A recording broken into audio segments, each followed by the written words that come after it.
Ótimo dia. Capítulo 11. Uma carta de amor. O final da história dos discípulos. Onde está o amor? Subtítulo. O amor é descrito nos livros, proclamado nas poesias, cantado na música, filmado no cinema.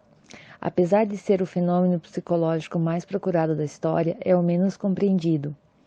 Reis procuram o amor no poder sem encontrá-lo. Famosos o buscam nos aplausos, mas muitos morrem solitários. Ricos tentam comprá-lo com sua fortuna, mas o dinheiro se compra o mundo, não compra o sentido da vida. Poetas procuram encontrá-lo nos versos, mas muitos se despedem da vida sem poesia. Cientistas o colocam na prancheta de suas ideias, mas não conseguem entendê-lo. Para muitos, o amor não passa de uma miragem. Eles o procuram de forma errada, nos lugares errados. Acham que ele se esconde nas grandes coisas, sem se dar conta de que ele está sempre presente nas coisas mais simples, diminutas, quase imperceptíveis. Esse presente no sorriso das crianças, nos beijos das mães, nos consolos dos amigos, nas dádivas do Criador. Onde está o amor singelo, ingênuo e arrebatador, que resgata o sentido da vida e nos faz sorrir, mesmo quando temos motivos para chorar? Onde está o amor que nos faz acordar pela manhã e dizer que a vida é maravilhosa, apesar de todos os nossos problemas? Onde está o amor que nos faz ter esperança em alguém, mesmo quando sofremos decepções? Onde está o amor que transforma o trabalho num oásis, mesmo sob o calor das competições e das relações tensas? Onde está o amor que nos faz ver a vida, faz ver que a vida é uma janela para a eternidade, mesmo quando estamos chorando a perda das pessoas que amamos? O clima social na época de Jesus era o menos recomendado para se falar de amor. A miséria física e emocional, as pressões políticas e a discriminação floresciam da alma dos judeus. Havia espaço apenas para falar do ódio e da revolta contra o Império Romano. Falar de amor era um escândalo. Nesse clima, Jesus criou uma esfera de amor quase surreal. Homens com ambições, reações e personalidades distintas começaram a recitar poesias de amor. O amor entre eles transcendia a sexualidade e os interesses. Os pobres tornaram-se ricos e os desprezados ganharam status de seres humanos. Os deprimidos encontraram alegria, os ansiosos beberam da fonte da tranquilidade. Jesus não deixou qualquer marca, senha ou dogma religioso para identificar seus discípulos, somente o amor. Nisso conheceis que vós sois meus discípulos, se amardes uns aos outros. O verdadeiro discípulo não era o que erra menos, o mais ético ou o mais puro, mas aquele que amava. Uma pessoa podia fazer orações o dia inteiro, enaltecer Jesus e ser um pregador de suas palavras, mas se não amasse, não era um discípulo, apenas um mero admirador. Jesus sabia que somente o amor seria capaz de aproximar pessoas de culturas, religiões, personalidades, pontos de vistas, raças e nacionalidades distintas. O amor destrói o individualismo, mas não a individualidade. Subtítulo. Ao aprender a linguagem do amor, os discípulos perderam paulatinamente o individualismo, mas não a individualidade. Mantiveram a sua identidade, as suas características particulares, preferências, gostos, reações.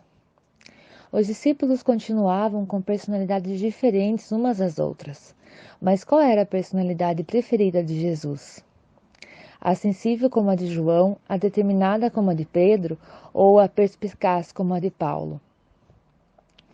Jesus não demonstrou qualquer preferência. O mestre inesquecível respeitava e apreciava as diferenças. Queria apenas saber se o amor irrigava ou não a personalidade deles. O amor corrige rotas, apazigua a emoção, traz lucidez ao pensamento, rompe a estrutura do egoísmo. O amor nos faz iguais, apesar de todas as diferenças.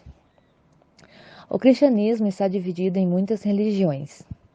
Cada um segue a sua de acordo com a própria consciência, mas é raro perceber um amor ardente entre cristãos de religiões distintas.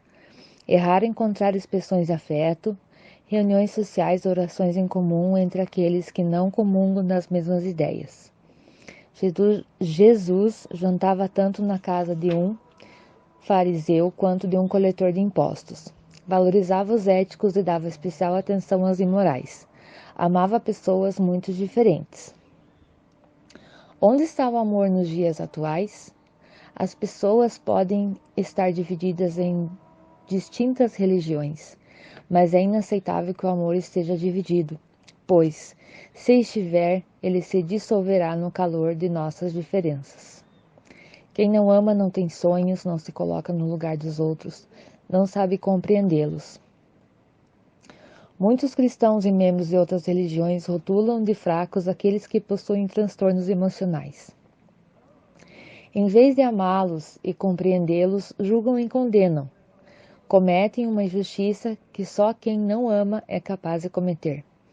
Não sabe que, na realidade, muitos pacientes deprimidos e portadores de outros transtornos psíquicos são as melhores pessoas da sociedade, ótimas para os outros, mas péssimas para si mesmos, pois não têm proteção emocional.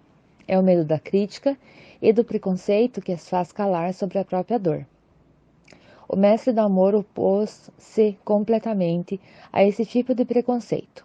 Na noite em que foi traído, ele, que atingira o auge da saúde psíquica, derramou lágrimas sem medo e não dissimulou sua dor. Ao permitir corajosamente que seus discípulos observassem sua dramática angústia e estresse, ele desejava não apenas entendesse a dimensão do seu sacrifício, mas que pudesse amar, compreender e dialogar com os feridos da alma.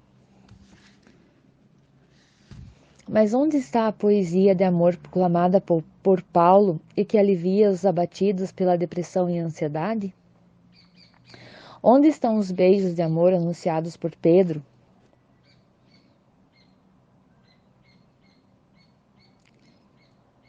Que aliviavam os frustrados e os desesperados?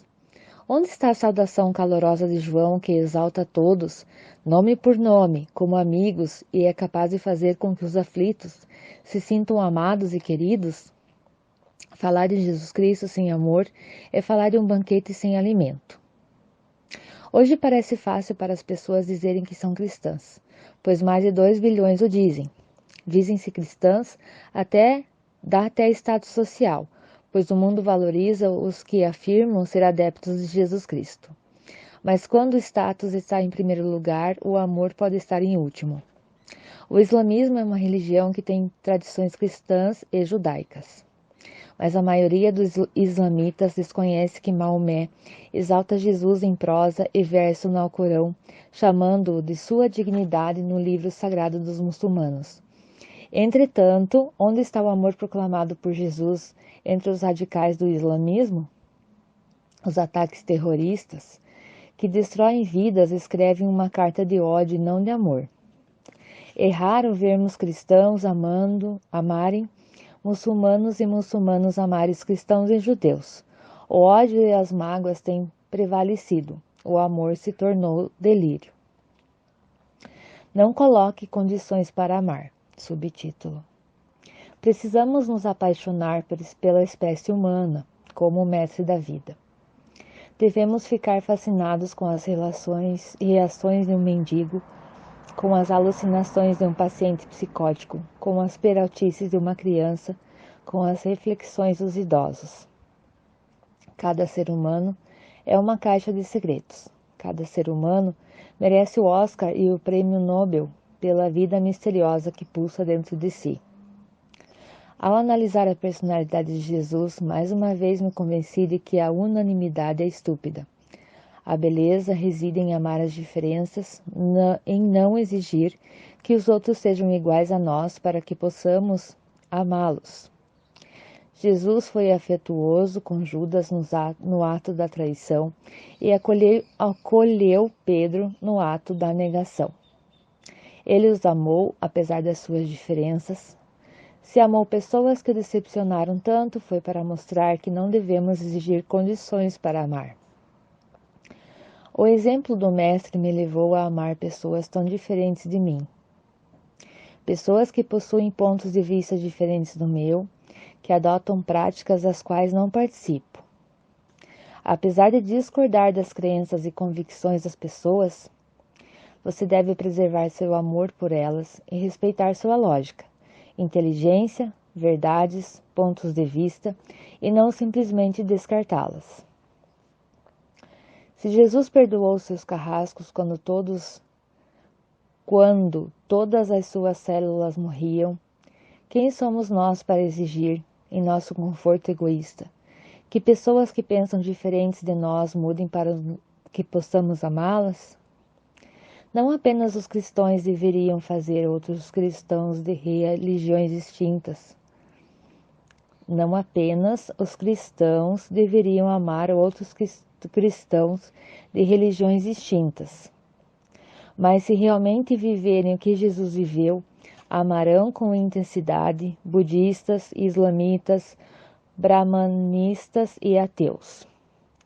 O modelo do mestre da vida é eloquente. Ele amava tantas pessoas que jamais as pressionava a segui-lo. Não expunha suas ideias, mas apresentava com delicadeza e encanto, deixando que elas decidissem o caminho a tomar. Fez um belo convite, não deu uma ordem. Quem quiser vir após mim, siga-me. Quem tem sede, venha a mim e beba.